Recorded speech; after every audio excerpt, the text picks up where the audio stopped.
Las Vegas. From a desert to the gambling capital of the world, imagine this. You're standing in the middle of a vast, empty desert. Nothing but endless sand, a scorching sun, and a silence so deep it almost swallows you whole. Now, fast forward to today. Las Vegas. A neon jungle where fortunes are won and lost in the blink of an eye. A city that never sleeps, never slows down, and never lets you leave the same way you came in. But behind the dazzling lights and billion-dollar casinos lies a dark and ruthless history. This isn't just the story of a city. It's a high-stakes saga of gangsters, billionaires, betrayals, and the untold truth behind the world's most infamous playground. So how did a tiny railroad stop in the middle of nowhere turn into the ultimate adult wonderland? Buckle up, because this is the real story of Las Vegas.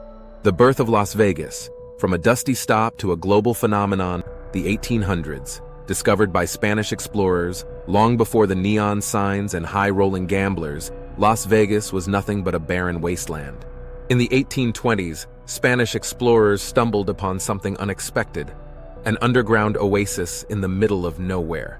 But back then, this land was worthless. No settlers, no civilization, just miles of empty desert where only the toughest could survive. Little did they know this forgotten patch of sand would one day be worth billions. 1905, the railroad that started it all in 1905. The San Pedro, Los Angeles, and Salt Lake Railroad carved a path through the desert. Suddenly, Las Vegas had a reason to exist. At first, it was nothing more than a dusty pit stop, a place for railroad workers, traders, and outlaws looking to disappear.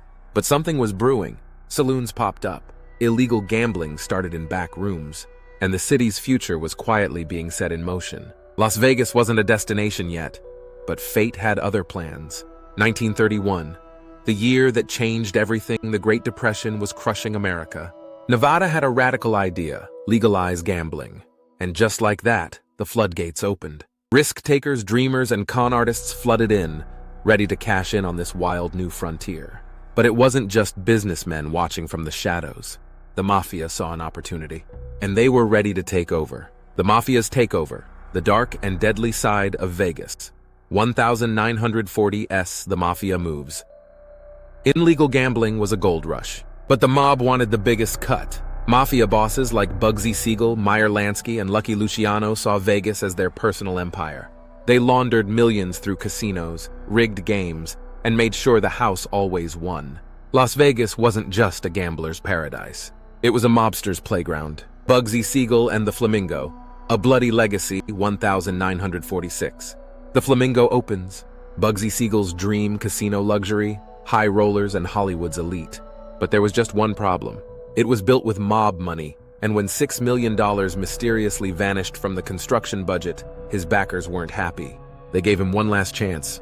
But on June 20th, 1947, as Siegel sat in his Beverly Hills mansion, a sniper fired through the window. One bullet to the head. Game over. The Flamingo stayed open the very next day. The Mafia had already moved in. The casino wars and brutal gang rivalries. By the 1950s, Las Vegas had turned into a war zone. Mafia families from New York, Chicago, and Los Angeles fought bloody battles for control. Secret murders, millions in hidden cash, FBI crackdowns. But despite the violence, one thing was certain: the Mafia had built Vegas into an empire. But soon, a new kind of player was about to take over. The visionaries who transformed Las Vegas powered. Hughes, the billionaire who took down the mob in the 1960s. Vegas had a problem. It was still a gangster's playground. Enter Howard Hughes. The billionaire swept in, bought out multiple casinos, and pushed the mob out. He wasn't just changing Vegas, he was saving it. His influence cleaned up the city's image and paved the way for megacorporations to take over. Steve Wynn, the man who created modern Vegas. Fast forward to the 1980s. Steve Wynn had a vision. Vegas wasn't just about gambling anymore.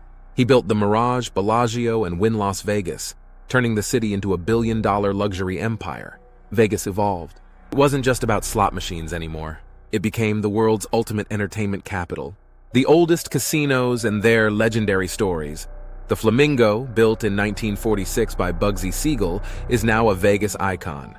The Golden Nugget, also from 1946, became a high roller haven for Hollywood elites. El Cortez, opened in 1941, remains one of the oldest casinos still running. The Sahara, launched in 1952, hosted legends like Elvis Presley and Frank Sinatra.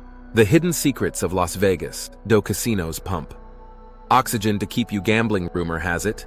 Casinos pump extra oxygen to keep players awake and spending more money. While that's never been proven, casinos do use psychological tricks like no clocks or windows, so you lose track of time.